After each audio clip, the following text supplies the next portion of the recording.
She stood beside the altar, dressed in humiliation, watching another woman claim her future, until the Duke raised his hand and stopped the vows. He was supposed to marry the golden bride before him. Instead, his gaze found the woman everyone had forgotten. What truth did he recognize that wealth had tried to bury? Hello, friend.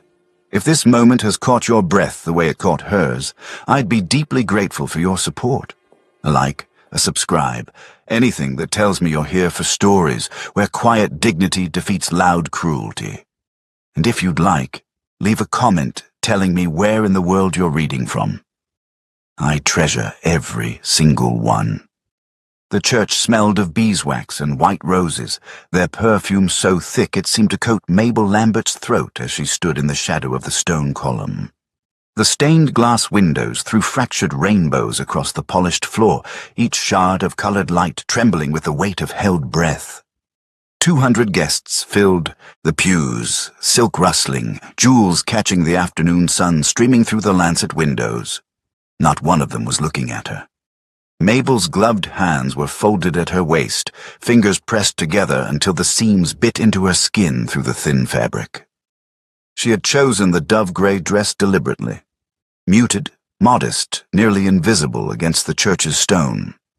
Her hair was pinned simply beneath a small hat with no adornment. She had made herself as small as possible, a courtesy to those who had made it clear she no longer mattered. At the altar, Rebecca Smith stood radiant in cream silk that seemed to glow against the dark wood of the chancel. The dress had cost more than Mabel's family earned in a year. Everyone knew it, and Rebecca wore that knowledge like a crown. Her veil was Brussels lace, her bouquet a cascade of hothouse lilies that must have been imported at extraordinary expense. She was a vision of everything a duchess should be. Beautiful, polished, and most importantly, wealthy. Duke Jones, Lawrence, stood facing her, his back to the congregation, shoulders square in his dark mourning coat. From where Mabel stood, too far to be family, too close to escape notice, she could see only the line of his jaw, the slight tension in his posture. He had not looked at her once since she'd entered the church. She hadn't expected him to. The priest's voice droned through the liturgy, Latin phrases that had sealed countless unions in this very spot for centuries. Mabel found herself counting the candles along the altar rail, 12 on each side, their flames perfectly still in the windless air. She focused on small things, the cool smoothness of the column against her shoulder, the faint creak of the pew as Lady Ashworth shifted her considerable weight, the way the light moved across the floor as clouds passed beyond the windows. Anything to avoid thinking about how she'd once believed she would be the one standing at that altar. The memory rose unbidden, sharp and unwelcome. A winter afternoon 5 years ago in her family's library, smaller and shabbier than this cathedral but warm with firelight. She'd been 17, ink-stained and earnest, explaining her thoughts on Wollstonecraft's Vindication to a young man who had actually listened. Not just pretended to listen while planning what to say next, but truly heard her, asked questions that sharpened her thinking rather than dismissed it. "You notice things others don't?" Duke Lawrence had said that day, his grey eyes serious. "That's rare. Don't let anyone convince you to stop." She'd carried those words like a talisman through the years that followed, through every quiet assumption that one day she would be his wife. It had never been announced, never formalized, but everyone had known. The Lamberts and the Lawrences had an understanding. Mabel had grown up in the certainty of it, the way one grows up certain the sun will rise. Until Rebecca Smith arrived.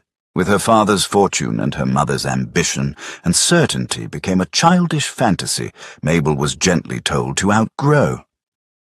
"These things change, my dear," her own mother had explained, eyes averted. "The Duke has responsibilities now. He needs what Miss Smith can provide. Surely you understand." Mabel had understood. She'd understood perfectly. Now she stood in the shadows of his wedding, watching understanding become reality, watching another woman receive what had once been promised, or at least what she'd believed had been promised. Perhaps that was the cruelest part, being told her entire belief had been mistaken from the start. The priest's voice shifted, rising slightly in pitch as he reached the critical moment. The congregation stirred, a collective intake of breath. This was what they'd come for, the binding words, the irrevocable commitment. Mabel's hands tightened against each other until her fingers went numb. And then, Duke Jones, Lawrence raised his hand. Not to take Rebecca's. Not to place the ring. He raised it palm out, a gesture of stopping, of negation. The church froze. Every whisper died, every rustle of fabric ceased. Even the candle flames seemed to still, as if the very air had forgotten how to move. I cannot proceed. His voice carried through the silence, clear and steady and utterly without apology. And then, slowly, so slowly that Mabel felt time stretch and bend around the movement, the Duke turned. Not toward the congregation, not toward the priest. He turned toward the stone column where Mabel Lambert stood, dressed in grey, forgotten by everyone except the one man who mattered. His eyes found hers across the width of the chancel, across the chasm of wealth and expectation and broken assumptions. And in that moment, Mabel understood that she had been wrong about one thing. He had been looking at her. He had never stopped. The understanding between the Lamberts and the Lawrences had never required words. It existed in the space between tea services and estate visits, in the way Mabel's mother would smile knowingly when the Duke's carriage appeared on the drive, in the careful way her father spoke of future arrangements without ever naming them aloud. It had begun when Mabel was 14, all elbows and earnestness, more comfortable with books than ballrooms. The Lawrence estate bordered theirs to the east, close enough that smoke from their chimneys mingled on cold mornings. Duke Jones Lawrence, newly titled after his father's sudden passing, had visited that first autumn with the stiff formality of a young man carrying responsibilities too heavy for his age. He was 22 then, grey-eyed and serious, speaking in careful sentences about land management and tenant welfare. The adults had conducted their business in the drawing room, while Mabel remained in the library, grateful to be forgotten, until he'd found her there. Locke's essay, he'd observed, nodding toward the book in her lap, not asking what a girl was doing reading philosophy, simply acknowledging what she was reading, as if it were the most natural thing in the world. That conversation about empiricism and innate ideas and whether experience truly shaped understanding had lasted 2 hours. When it ended, something unspoken had shifted between the families. The visits became regular, spring and autumn, sometimes summer. Always proper, always chaperoned, but always with moments when Jones would seek out the library, the garden, the quiet corners where Mabel existed outside the performance of femininity her mother occasionally attempted to impose. They discussed Hume's skepticism, the implications of Adam Smith's moral sentiments, whether Burke's Sublime could be rationally analyzed or only felt. He never complimented her appearance, never recited poetry or brought flowers. Instead, he brought questions that sharpened her thinking, challenged her conclusions, treated her mind as something worthy of engagement rather than indulgence. "You see patterns others miss," he had said once, during a debate about justice and natural law. That clarity matters. Mabel had built her future on such moments, not on promises, but on the steady accumulation of attention that felt more permanent than any vow. While other girls her age learned to blush on command and laugh at tedious jokes, while they practiced the art of strategic silence and calculated charm, Mabel remained herself, thoughtful, direct, occasionally too honest for comfort. She had believed it was enough. Believed that constancy of character mattered more than theatrical displays of desirability. She'd never asked for confirmation, never demanded declarations, and that, she would later understand, had been her mistake. Because unspoken understandings require everyone to remember the same story. And when fortune changes the value of players, even the clearest understanding can be rewritten as if it had never existed at all. The shift began with a letter delivered on heavy cream paper, sealed with the Prime Minister's crest. Mabel had been reading in the morning room when her father emerged from his study, face flushed with an excitement she hadn't seen in years. "The Duke has been appointed to the cabinet," he'd announced to no one in particular. "Trade and colonial affairs, extraordinary for someone his age." Within a fortnight, everything changed. Invitations arrived daily at the Lawrence estate. Not the polite country calls that had marked their social calendar before, but summons from London's most influential families. The Duke's name appeared in the Morning Post alongside ministers and magnates. His opinion was suddenly sought on matters of national importance. Land acquisitions that had been merely prosperous became politically significant. Jones Lawrence was no longer simply a young duke managing his inheritance. He had become valuable. Mabel noticed the change in her own drawing room first. When the Duke visited that spring, later than usual, his stay shorter, her mother's voice carried a new brittleness. Her father's laughter came too quickly, too eager.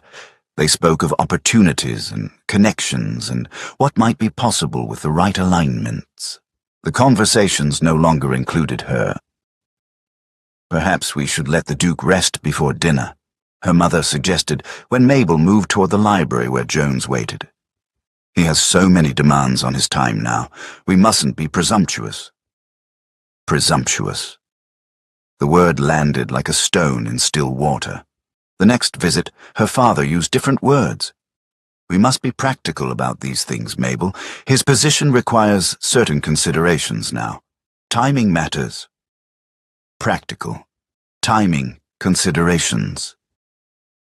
Mabel began to understand that she was being prepared for something, though no one would name it directly.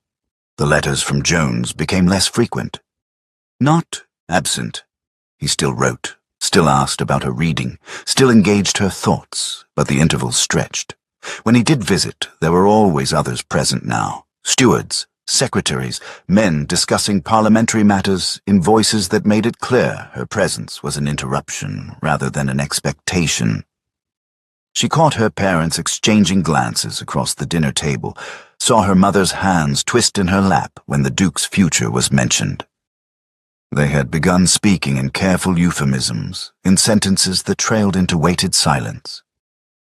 "Things change," her father said one evening, not quite meeting her eyes. "When circumstances shift, one must be flexible, reasonable." Mabel had nodded, understanding perfectly what he couldn't say. She was becoming inconvenient, and inconvenient things, she was learning, were easily set aside when necessity demanded it. Rebecca Smith arrived in late summer with 6 trunks, a lady's maid who spoke French, and a dowry, substantial enough to be discussed in exact figures rather than vague assurances. Mabel first saw her at the Harrisons' garden party, standing beneath the elm trees in a gown of pale blue silk that caught the light like water. She was beautiful in the way expensive things are beautiful, polished, deliberate, designed for maximum effect. Golden hair arranged in fashionable curls, posture that suggested years of deportment training, a smile that knew precisely when to appear and when to withdraw.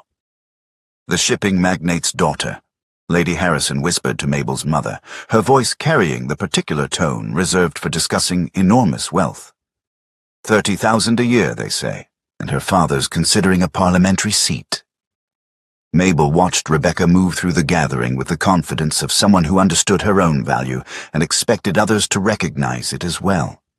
She was not flirtatious. She was strategic. When she spoke to the Duke, which she did within the hour, there was no blushing or giggling. Only intelligent questions about trade policy and colonial expansion, delivered with the certainty of someone accustomed to being taken seriously.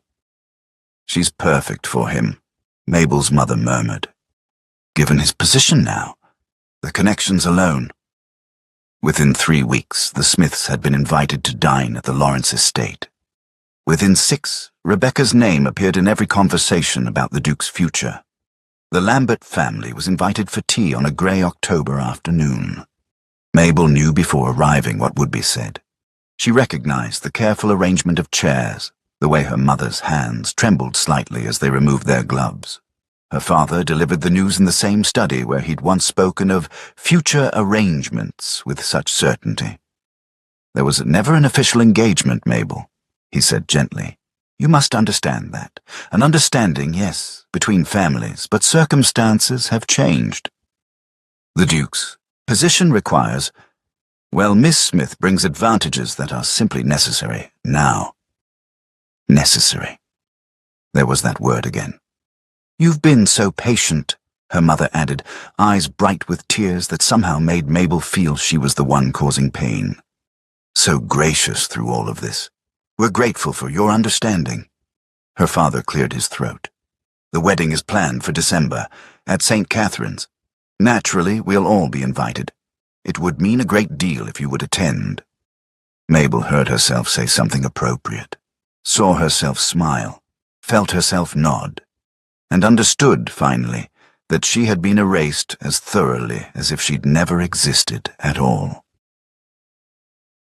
If this moment hurts, it should. And if you're still here feeling it with her, you already belong among us. Subscribe now, or explain in the comments why you're choosing to walk away. Duke Jones. Lawrence stood at the window of his study, watching rain trace patterns down the glass, and said nothing. He had been saying nothing for months now. It had started as observation, a desire to see how quickly convenience could rewrite history. He'd watched his steward dismiss the Lambert understanding as youthful imprecision, watched his mother speak of more suitable arrangements as if Mabel had been a passing consideration rather than 5 years of deliberate choice. Watched society reshape his intentions without ever asking what they had been. No one had asked. They had simply assumed his silence meant consent. "Miss Smith will make an excellent duchess," his mother had declared over breakfast one morning, as if the matter were already settled. Her father's connections to the shipping industry alone. Jones had continued reading his correspondence, neither agreeing nor objecting. The wedding plans had accelerated around his silence like water flowing around stone. He attended the dinners he was expected to attend, accepted the congratulations offered by men who saw Rebecca Smith's dowry as proof of his good judgment, stood beside her at social functions where she discussed colonial trade with impressive precision and no warmth whatsoever. She was intelligent, efficient. She understood marriage as a merger of assets and influence, approached it with the same competence she might bring to reviewing a contract. There was nothing objectionable about her. There was also nothing that made him want to spend the rest of his life in her company. "You're very quiet about all this," Rebecca had observed during one of their chaperoned walks. Not accusatory, merely factual, as if noting a curiosity. "Do you always let others plan your life?" "I'm watching what happens when I do," he'd replied. She'd smiled at that, appreciating the intellectual exercise if not understanding its stakes. What Jones was watching, specifically, was Mabel Lambert. He'd seen her at the garden party where Rebecca had been introduced, standing near the rose arbor in a dress 2 seasons old, had watched her face as her mother whispered urgently in her ear, had observed the exact moment she'd understood what was coming and the careful way she'd composed herself before anyone else could notice. No tears, no dramatic proclamations, no appeals to sentiment or history. Just quiet dignity in the face of public erasure. He'd received one letter from her afterward, brief, formal, congratulating him on his engagement and wishing him well. The handwriting had been steady. Not a single word suggested bitterness or betrayal. It was, Jones reflected, exactly what he should have expected from someone who had never demanded anything from him, not promises, not declarations, not even the basic courtesy of being consulted about her own future. The wedding was 3 weeks away. Everyone assumed his silence meant acceptance. They were wrong. The invitation arrived on ivory cardstock, engraved with the Duke's crest and Miss Rebecca Smith's family seal intertwined. Mabel held it between her fingers, feeling the weight of expensive paper, and understood it for what it was, proof that her erasure was complete. She was to be a witness to her own replacement. Her mother had suggested the lavender silk with the Belgian lace. You should look your best, darling. Everyone will be watching. Mabel chose grey instead. Dove grey, simple cut, no embellishment. She would not compete where she had already lost, would not perform dignity she didn't feel. If she must attend, she would do so as honestly as possible, visible enough to fulfill social obligation, unremarkable enough to be quickly forgotten.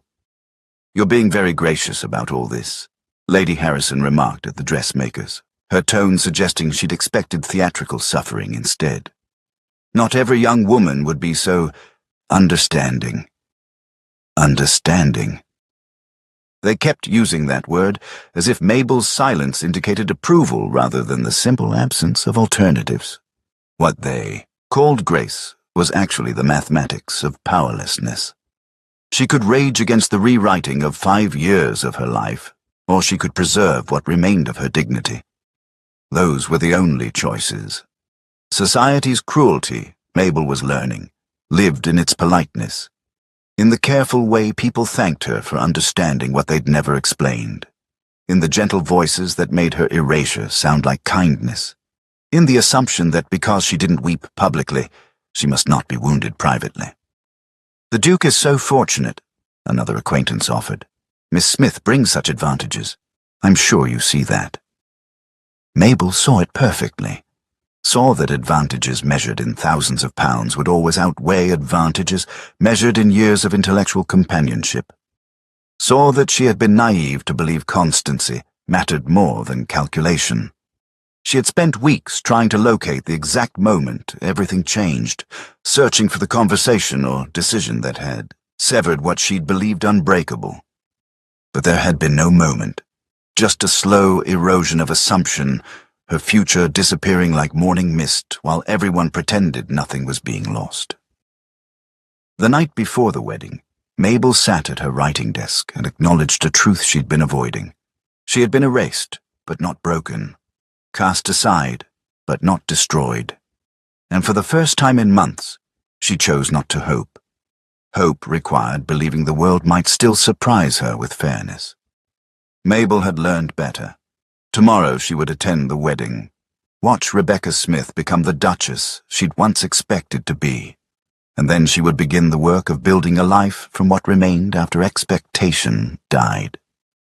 St. Catherine's Cathedral had been transformed into a monument to wealth and expectation. White roses cascaded from every surface, the altar rail, the window ledges, the ends of pews reserved for families of significance. Candlelight flickered from silver, candelabras tall enough to cast shadows across the vaulted ceiling. The air was thick with beeswax and imported perfume, heavy enough to feel against the skin. 200 guests filled the stone sanctuary, silk rustling like whispered judgments. Mabel recognized most of them, members of parliament, shipping magnates, society matrons whose approval could make or break a season. They had come to witness power aligning with power, wealth blessing wealth. She stood beside the third column from the altar, positioned precisely where she could be seen, but not heard. Close enough that her absence would have been noted, far enough that her presence could be easily ignored. The placement had not been accidental. Rebecca Smith entered to a collective intake of breath. Her gown was cream silk that seemed to glow in the candlelight, the train so long it required 2 attendants. Brussels lace veiled her face, but her confidence was visible in every measured step. She moved like someone accustomed to being watched, to being wanted, to being chosen. Mabel's hands tightened in her grey gloves. Duke Jones Lawrence stood at the altar, his back to the congregation. From her position, Mabel could see only the rigid line of his shoulders, the careful stillness of his posture. He had not turned when Rebecca entered, had not acknowledged the collective murmur of approval. The priest began the liturgy in Latin that rolled through the cathedral like distant thunder. Each phrase felt interminable, stretched across time that refused to pass. Mabel counted candle flames, traced the patterns in the stained glass, focused on anything except the reality unfolding before her. She was watching herself disappear. In moments, Jones would speak vows that made Rebecca his duchess. In months, Mabel would be a footnote in family histories, the girl who'd mistaken kindness for commitment. In years, she would be forgotten entirely, a minor character in someone else's story of triumphs. The priest's voice shifted, rising toward the binding questions. Mabel felt her breath catch, held suspended in her chest. This was the moment, the irrevocable instant when expectation became permanence. She prepared to let go of everything she'd believed about her future, her worth, her... The Duke raised his hand. This is the moment most people abandon the story. But if you leave now, you'll miss the truth. Subscribe before the world changes, or stay silent like everyone else. The silence that followed was not merely the absence of sound. It was a physical presence, pressing against eardrums and lungs, suffocating in its completeness. Every whisper died, every rustle of fabric ceased, even the candle flames seemed to still, as if the air itself had forgotten how to move. Duke Jones, Lawrence's hand remained raised, palm out, fingers steady, a gesture of negation that stopped time itself. "I cannot proceed." His voice carried through the cathedral with devastating clarity. Not loud, but absolute. The voice of a man who had measured his words carefully and found them sufficient. The priest froze mid-phrase, his book of common prayer trembling in his hands. Rebecca Smith stood motionless behind her veil, a statue carved from cream silk and shattered expectation. "Your Grace," the priest managed, voice cracking, "perhaps you need a moment. I need nothing but honesty." Jones turned, slowly, deliberately. "Which requires me to acknowledge a truth I have allowed others to obscure." He was not looking at Rebecca. Mabel felt his gaze find her across the width of the chancel, across the chasm of wealth and assumption and carefully constructed lies. Her breath stopped. The cathedral tilted. "For 5 years," Jones continued, his words measured and inexorable, "I have known a woman who asked nothing of me except that I think clearly, who valued truth over performance, who built her life on constancy while I allowed mine to be rebuilt by convenience." Gasps rippled through the pews like wind across water. "Miss Smith," he said, finally turning toward his almost bride, "you deserve a husband who chooses you with intention, not one who accepts you through inertia. You deserve more than to be the practical solution to someone else's political advancement." Rebecca stood perfectly still. Then, with extraordinary composure, she lifted her veil. Her face was not angry. It was knowing. "You're right," she said quietly. "I do." She turned and walked down the aisle, her train whispering against stone, her spine straight. Not fleeing. Departing. There was a difference. Jones faced the congregation, 200 faces frozen in shock. "I will not marry for rescue," he declared. "Not of fortune, not of reputation, not of political convenience. I will marry, if I marry, for recognition of what has always been true, even when I lacked the courage to defend it." He stepped away from the altar, walked past pews of speechless aristocracy, stopped before the stone column where Mabel Lambert stood, dressed in grey, hands clasped so tightly her fingers had gone numb. "I have been silent when I should have spoken," he said, voice lower now, meant only for her. "I have watched when I should have acted. But I will not stand at that altar and compound cowardice with cruelty." He extended his hand. "If you will still have me, Mabel Lambert, I'm asking now, not through family understanding or social expectation. I'm asking you." The cathedral emptied with surprising restraint. No stampede of scandal seekers, no theatrical declarations. Just the quiet exodus of people who understood they had witnessed something that would be discussed in drawing rooms for years, but need not be dissected immediately in a house of worship. Rebecca Smith departed with her family, her head high, her dignity intact. As she passed Mabel, she paused for the briefest moment. "He saw you," she said quietly. "I don't think he ever stopped." Then she was gone, leaving behind the scent of expensive perfume and the echo of what might have been. The priest had retreated to the vestry.